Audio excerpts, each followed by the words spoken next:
here, the car show for petrol heads. This time I've come to the twisty roads of Austria to thrash what claims to be the most fun to drive Mini ever, the brand new coupe. It's like these snowy mountain passes were made for this car, Mini's fastest ever model. Cheeky little fella. Also, Johnny explores the car craze of the 21st century, vinyl wrapping. They loved it. They loved it. And Tiff wrestles with Lamborghini's latest hypercar, the brand new, totally jaw-dropping Aventador. Faster and faster and faster. But before all that, one tiny car, one bendy road and one revved-up driver. This brand new coupe, which costs from 16.5 grand, promises to crank up the fun of driving a Mini to a whole new level. What better place to test it than a twisty mountain road between Austria and Italy? Cheeky little fella. But before I get carried away, there's one issue staring us right in the face. It's interesting. Mini says that there's nothing like it in the compact sports car segment. And they're not wrong. The company has also coined the phrase helmet design when describing the roof. Do I want to drive a car that looks like a helmet? No. Do I like the look of the car? Well, yes, actually, I do. Compared to the normal Mini, this has a lower centre of gravity, a stiffer body and uprated suspension, and it has transformed the handling. Normal Minis for me are a bit too dull because they're so perfect and so predictable. This is a little bit risky, a little bit frisky, and it's fantastic for it. It just dances through the curves. As soon as you turn the wheel, the front end darts into the corner. It is very quick to change direction. I feel so connected to the car as well. I'm sat quite low. I've got the cockpit wrapped around me. I really feel part of the machine. Would I change anything about the chassis? No. Would I change anything about the steering? Yes. To make it perfect, I want to feel the tyres rubbing over the tarmac in the palm of my hands.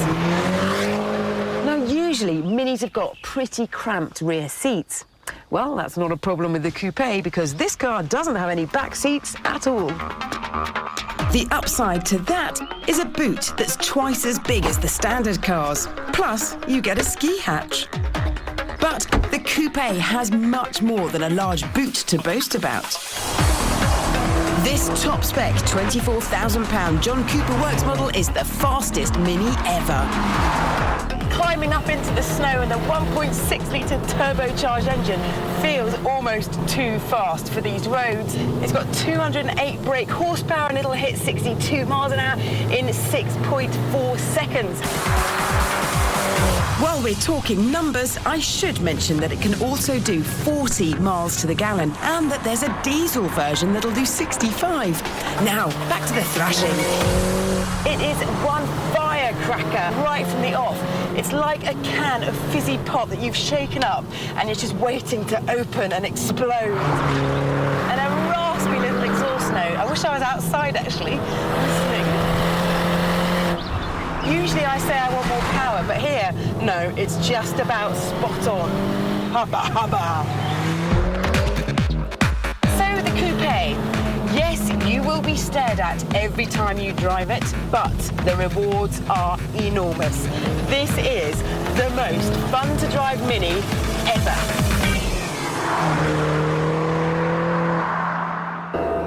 Now it's time for a team test where we all get under the skin of a new car and sometimes disagree. Today's team test is the brand new diesel version of Porsche's four-door, four-seater Panamera. I love the way this car looks. It's so big and bad. I think it's so beautiful. Are you joking? No. Seriously? Yeah. Victoria? I thought that she would despise it. It just makes me feel ill every time I look at it. The one thing I don't like are these What's wrong with Lamp those? washers. Yeah. Well, they should be retractable. Much cheaper cars, they do retract. Exactly. And also, why are they chrome when Yeah. there's nothing else on the car that's How chrome? can you complain about that when on the side is that? It's a Attention. Porsche. What is a diesel badge doing on a car like that, on any Porsche? The back of it's like a... I love it. It's just big and bulbous, and I like big. I think it's the Porsche badge she's in love with. I think she's blinded by the actual size of the car. It does Yeah. have fantastic look. It's a hatchback. You love boots, don't you? You're getting a fetish about them. Get in, go on. Get in. Well, there you See, look at that. Didn't they Sandwiches. It's got a massive boot which you can fold down like a state car. And the whole seating arrangement, it is a huge, comfortable luxury saloon inside. Back here it gives you an individual seat. What's all Love this it. stuff in the middle here? This is fantastic. Beautifully engineered little compartment there. Brushed alloy. It's gorgeous. I love it. It is sumptuous, absolutely beautiful, a spectacular interior. Long way ready back. to race. The main thing today was to find out whether the heavier diesel engine made it handle even worse, and I'm afraid it felt like it did. I'm getting no satisfaction out of the engine. I don't know what revs it's doing unless I look down at the rev count, because everything's so quiet. 250 horsepower V6. Tiff hates it. The thing weighs nearly 1.9 tons. Even though Porsche, it's lightweight. Feels very stiffly sprung. It does because feel they- incredibly stiff. Yeah, the ride quality, because they've had to stiffen it up to handle the extra 150 kilos. The handling seemed so wandering and wayward that my two passengers seemed to be a bit nauseous. I know he's an utter genius behind the wheel, but I felt sick. I feel awful in the back. Car so heavy because we're carrying diesels. Oh, yeah. It sort of felt very choppy and indecisive about where it wanted to go, and it went from understeer to oversteer. Steering doesn't seem to have that much of a directive. It's not Porsche-like at all. Why have a diesel? Why bother? It's a Porsche. Why have a diesel? If you're spending £72,000 on a Porsche Panamera, you've got a lot of money. You can afford to fill it up with petrol. Why do you need the economy of a diesel? This has got a tank range, a fuel tank range of 745 Who wants to miles. drive 740 miles non-stop, for goodness If you sake? want to go from London to Berlin, you'll Well, you're need not it. going to stop for a little wee-wee or something. It's never. ridiculous. There's no denying the Panamera's build quality and excellent interior, but that's not enough to convince all of us. I'm going to give the Panamera. Marks out of 10. I'm sorry, guys, but that car offends me, and it always really has. 3. Marks out of 10, you just can't have a diesel Porsche. Naught. It's harsh, but it's honest, and it gives the Panamera diesel a team test score of just 11 out of 30. Oh dear.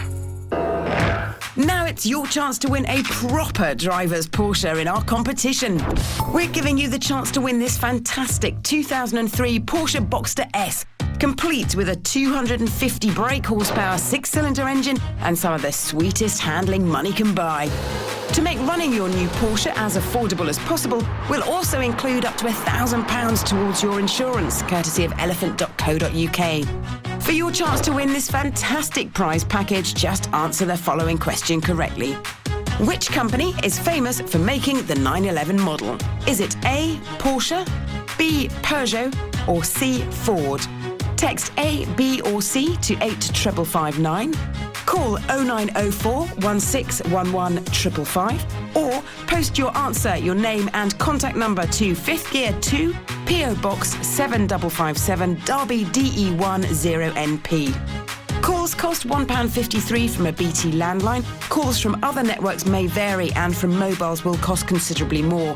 Texts cost £1.50 plus one message at standard network rate. Lines close at midday on Friday the 11th of November and 3 days later for postal entries. For rules, go to channel5.com/win and good luck.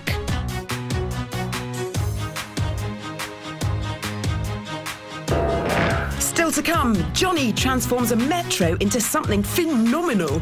That looks all right, doesn't it? People love it. And Tiff's at the wheel of the awe-inspiring Lamborghini Aventador. This Aventador is fast. Welcome back to Fifth Gear. Next up, Johnny's going to teach us about the hottest car craze of the 21st century, vinyl wrapping. And he's going to try and make a few quid in the process. Vehicle wrapping is where a thin sheet of plastic is applied to a car's bodywork. The idea is to create a finish that wouldn't be possible with paint. From stripes to matte black and even chrome. The trend started with the Mega Rich, but now even manufacturers are getting in on it. This Focus RS 500 is wrapped in matte black plastic, not painted. But it's this that really caught my eye. A chrome-wrapped Audi R8 Spider. A man called Elton John recently held a special party and sold that for charity in an auction for 250,000 quid. That's more than double what it's worth with a conventional paint job. And that got me thinking, can you increase the value of a car by covering it in a large, pretty sticker? Well, I'm going to find out. I bought this Metro for £500, and today I've convinced the same company that chrome-wrapped Elton's Audi to do the same with this. When they're done, I'll auction it online and see if it sells for a profit. Company boss Sean will take me through the whole process. The first thing that we'll do is we'll strip off the parts that are that get in the way of the wrap. We'll take off indicators, bumpers, remove some of the windows, external badging and the striping. With preparation underway, I spoke to Sean about taking Elton's chrome idea one step further. Carbon weave for the roof. Yes, and the bonnet and the tailgate. OK. So it's going to be carbon all the way through the middle. Yeah. And chrome sides. Yeah. Oh, I like it. Let's go with it. All right. Right now, a carbon fibre finish is just as hip as chrome. So, I'm going to have both. Time for the first sheet to go on. Right now, removing air bubbles from underneath the wrap is the top priority. We tend to use felt-covered squeegees so that they don't damage the laminates or damage paintwork or anything else like that. So it's straight down, follow the centre line of the car. So straight down that way. That's it, that's it, that's it, lovely job. When we're wrapping something like this, we have to heat the material up using a laser thermometer to 90 degrees. We get it into position. We then do a reheat to take the memory out of the material so that it doesn't try and straighten itself. Carbon fibre bonnet, done. Now for the most exciting and challenging part of it all, the chrome. This stuff costs £75 per metre. How many blades do you get through? On a car like this, you'd probably do 40, 50. 40 or 50 blades? Seriously? We can actually lay a piece of vinyl on our skin, get a brand new blade, cut it without cutting through the vinyl into our skin. Not wanting Sean to test his claim on my hand, I sloped off to write the advert that would sell the Metro once it was complete. Welcome to a very special auction indeed. With so many other cars on the very well-known auction site, my ad needed to dazzle. This is sure to be an appreciating little classic. My aim, ambitiously, was to double the £500 I paid for it. Alarm, no. Four-wheel drive, no. Driver airbag, no. Immobiliser, no. Passenger airbag, no. Rear seat belts, yes. Tuning. I think I might tick tuning. It'll draw in a different crowd, you know. I was optimistic of achieving my goal, especially after hearing how much wraps like this cost. If someone came to us with this size of car and they wanted chrome and carbon fibre, we would be looking around the £2,000 to £2,200 mark. Today, Sean's team are doing all of my work for free, because clearly they love old Metros. After the team of four had worked flat out for 7 hours, it was the moment of truth. That looks remarkably good, doesn't it? I'd created something spellbinding. There's only one more thing left to do. Fit the Viking badge back on where it belongs. Bowled over by the Metro's magnificence, I took it straight out for a victory parade. The public had to see what I'd achieved. This is an urban-themed car. You know, a lot of gangsters, rapsters, footballsters. They're down with the whole chrome vinyl look at the moment. Yeah, he loved it.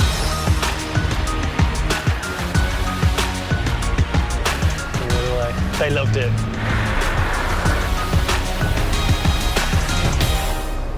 People love it. And now for the important bit. I added some pictures to the advert that I'd written earlier, put it up for sale and waited with bated breath. My aim was £1,000. With the combined cost of the car and the wrap being $2.5 grand, I was feeling good. And if the winning bidder ever tired of the car's style, they could simply have the wrap professionally removed. The price crept up slowly and reached a grand total of £440. Despite the phenomenal wrap, I'd actually made my Metro less valuable. Nonetheless, I'd learned about car culture's latest trend, I'd created the world's sexiest Metro, and I discovered that what appeals to footballers and Elton John might not appeal to the buyers of a £500 banger. And now, let me introduce you to the first all-new Lamborghini for over 8 years. The Aventador. With a £240,000 price tag, 700 horsepower, and a top speed of 217 miles an hour, everything about this car is big. The engine is particularly awe-inspiring. It's a completely new 6.5-litre V12 that needs 13 litres of oil to keep it running smoothly and 25 litres of coolant to keep it, well, cool. And that's 5 times more than a normal car.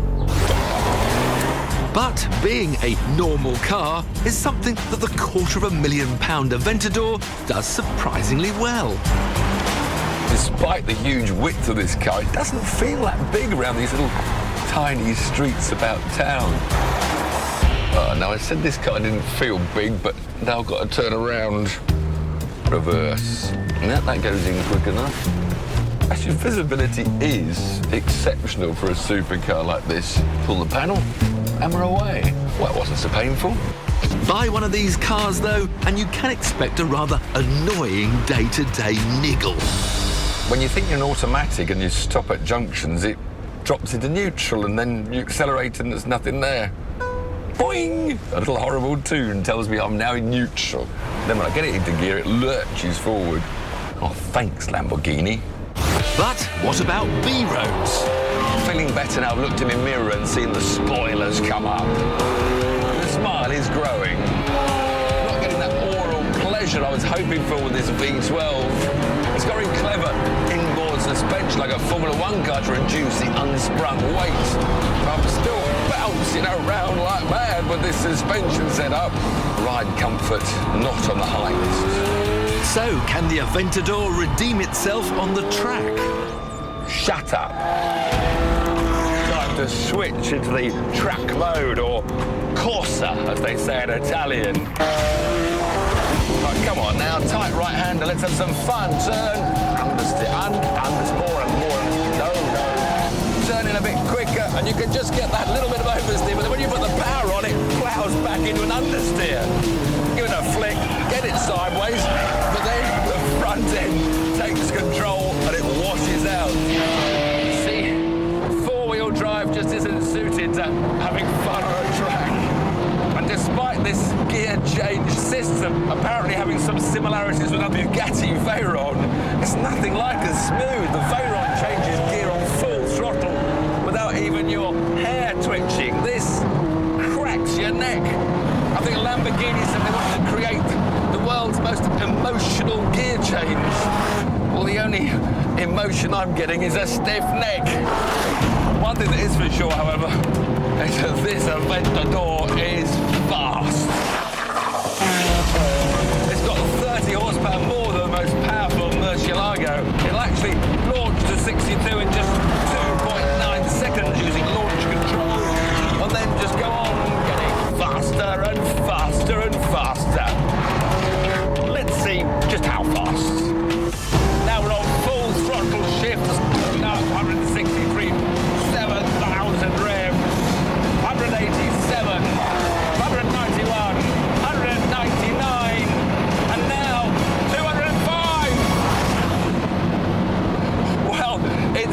incredibly fast in a straight line.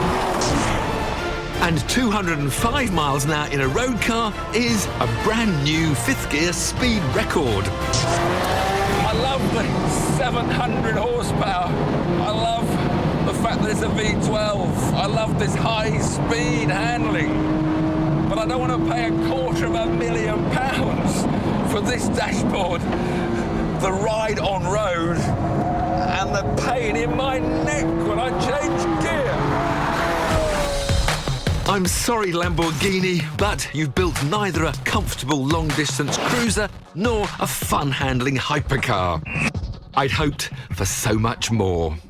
Next time on Fifth Gear, I'm in Italy driving the brand new convertible version of our favourite supercar. God, I'm actually almost moved to tears. This car is so amazing. Oh my God. Good enough about that. Johnny drives Citroen's maddest car in decades. It's a mobile Grand Designs. And the Fifth Gear shootout is back with a showdown between two fierce coupe rivals.